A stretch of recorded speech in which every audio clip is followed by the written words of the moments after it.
मागच्या साधारणतः 15 दिवसापूर्वी म्हणजे साधारणतः 14 एप्रिलपासून जर बघितलं 14 एप्रिलला जवळजवळ आपल्याकडे दररोज 1500 पर्यंत पेशंट यायचे, म्हणजे 1400 प्लस पेशंट येत होते. त्यावेळेस आमचा रिकव्हरी रेटही साधारणतः 82% पर्यंत होता. आणि आजची जर परिस्थिती बघितली, आज आपण 27 एप्रिल आहे, आज आपली पेशंटची संख्या 1000 प्लस आहे, म्हणजे 1039. आणि गेल्या 2 दिवसापासून सातत्याने 1000 प्लस एवढेच पेशंट आहेत आणि रिकव्हरी रेट जवळजवळ 88% पर्यंत आलेला आहे.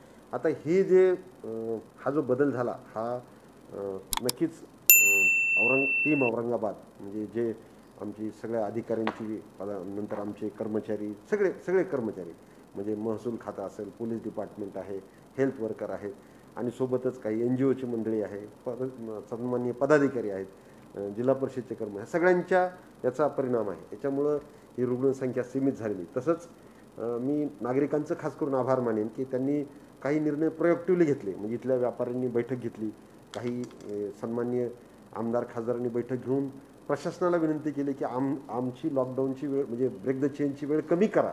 हा एक पुरोगामी विचार इथून पुढे आला, त्यांचे मी आभार मानेन. याच्यामुळे ही रुग्णसंख्या सीमित ठेवण्यासाठी मदत झालेली आहे.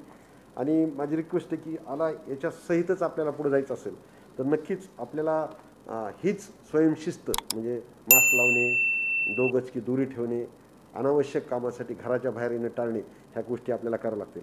अजून एक गोष्ट सांगेल तुम्हाला की साधारणतः एप्रिलच्या 14च्या आसपास आपली पॉझिटिव्हिटी म्हणजे 100 जर लोक टेस्ट केले तर 20 लोक पॉझिटिव्ह येत होते. आता मात्र ती खाली येऊन 13 पर्यंत आलेली.